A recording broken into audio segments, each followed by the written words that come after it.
Hey everybody, it's Jeremy. Welcome back to EA Tetragrammaton, where we are playing This is turn 40. Let's jump into things. I'm sure you're tired of hearing it by now, but I'm still under the weather, so I apologize in advance for anything.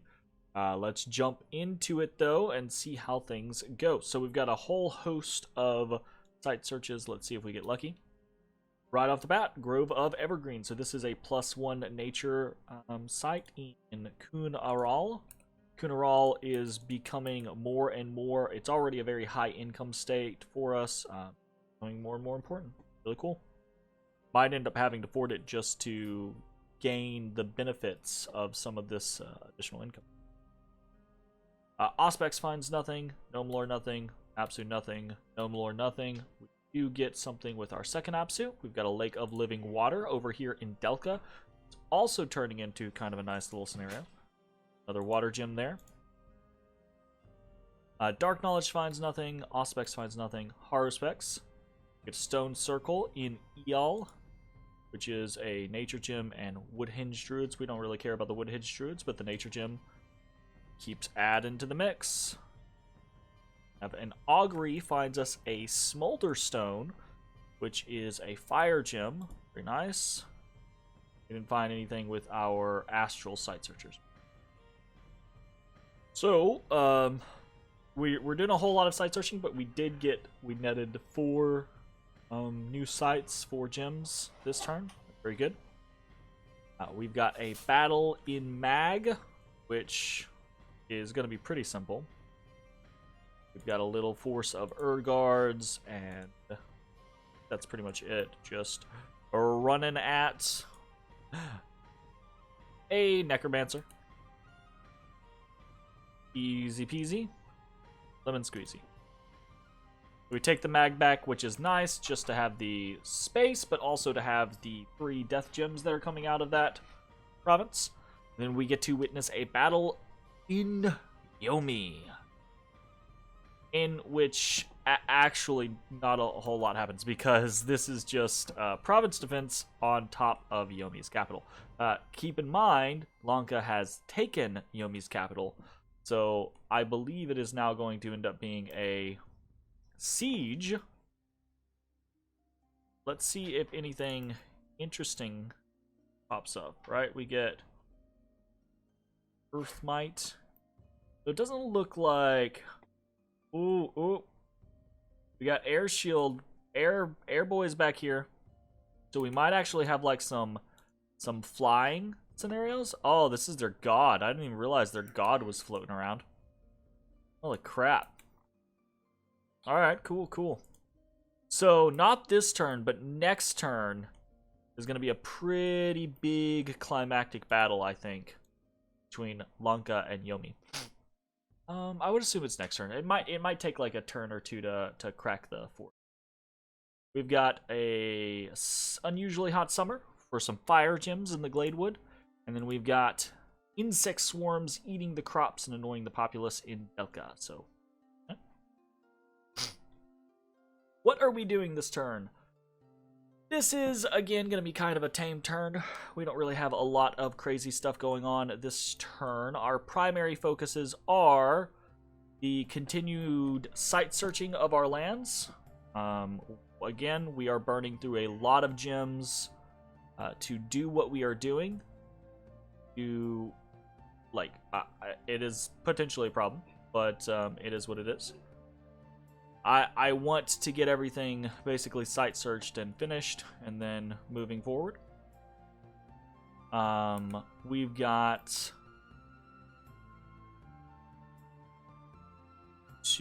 I've got to take care of a couple of different. But so we've got NC2 heading out to Eal. This is mostly a feint. I talked about this last turn, right? The concept of I kind of want to have my mages hold for a couple turns and just research, right? Boost our way through conjuration so that we can potentially utilize water elementals if need be, and then start making our way up alteration 7.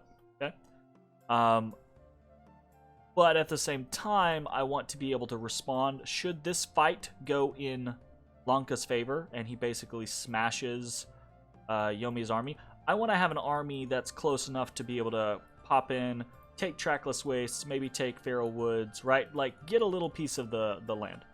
That type of scenario. We shall see how that works out. Otherwise, the other big thing that we are kind of doing this turn is in Neotha, we're putting up a lab with Ishib 10, and we've got 1, 2, 3 Enkidu Shamans that are heading to Neotha immediately, and next turn, in that lab, they are going to, boom, pop some transformations, and we are going to hope that we get lucky. Fingers crossed. We're going to play around with this continually as we kind of try to milk our income, basically, and see how that goes. What else do we have going on? Recruitment-wise, we are still focusing kind of like on Gala. I think this will probably be the last turn that we have to do that. I say have to do that, but it's a combination of want to do that and have to do that. The want being we want to make sure we have enough galas. We're about to have enough galas. The have to being that we keep spending our money on other stuff, right? We spent money on like a lab in Tessaphon. We're spending money on a lab in Neotha this turn, right? So we have all these little scenarios where we are spending money on things while continuing to try to make sure that we have our sacred production going through. Speaking of sacred production, I do want to start making use of Usurakus. I would like to establish a hub, whether that's in or in Agartha or wherever. I would like to establish a hub and start actually pushing some Kusarakus out, but we are trying to wait until we basically gnome lore the crap out of everything, right? Right now we are gnome loring in 2 different places, so that does cost us quite a bit, okay? I think this turn, because we're kind of in a weird scenario where...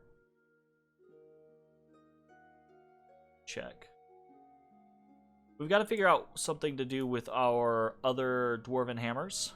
So we might actually go for some Horns of Valor or some more Endless Bags of Wine.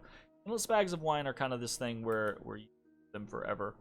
But Horns of Valor are, I think, more useful than a lot of people let on. Depending on how much gear you're going to be utilizing on your leaders.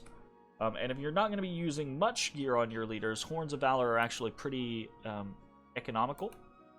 Because giving, for example, this force of Guards has 10 morale. Because they have 12 basic, -1 in hostile dominion, and -1 because this fucker has -1. Right, so if you give this guy a horn, suddenly it negates that -1, and these guys are 11. And that is actually a pretty fucking big increase on percentages, right? The 10% increase, basically. That's not quite right, but... So... I guess, yeah, let's go ahead and...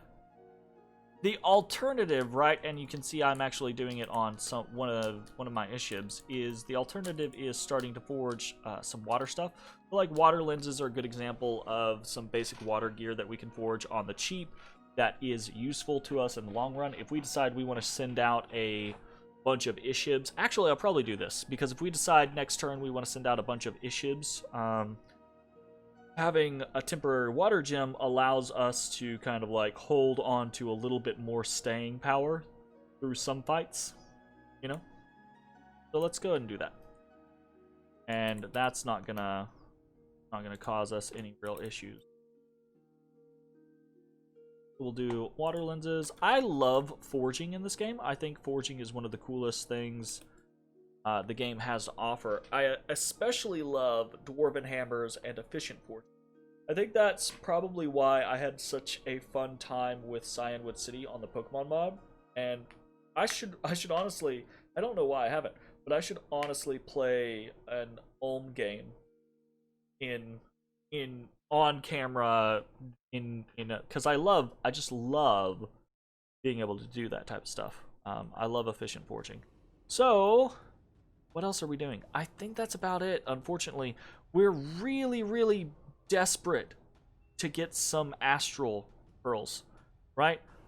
Next turn, actually, because we get +1 per turn. Next turn, we will actually have both a shaman and a crystal sorceress, and I will probably immediately use arcane probing with one of them. Unfortunately, I feel like we're just kind of running out of areas where that's going to be a very useful tactic. Sometimes this happens, though. Sometimes you run it, like, sometimes you do all the site searching you can, whether it's via spells or whether it's just the good old-fashioned move people around situation, and sometimes you just get unlucky. Sometimes you just don't get very many air gems and you desperately need air gems, or sometimes you just really don't get a lot of nature gems, like Cyanwood City game, right? I just could not get nature gems. It just didn't matter. I just couldn't get them. And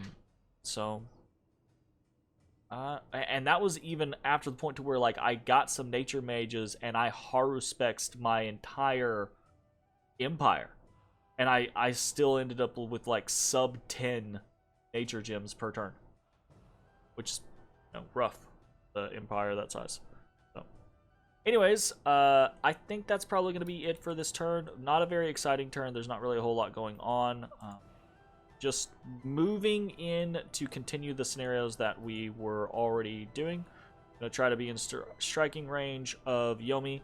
I can reinforce my mages, right? They have map move 18, so I can move if I need to on the next turn. I can move them directly into Delca while moving Elder C2 into Delca as well.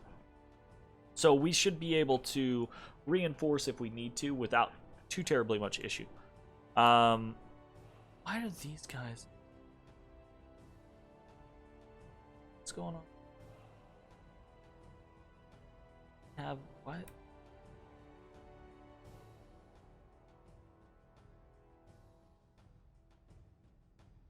Lost an arm.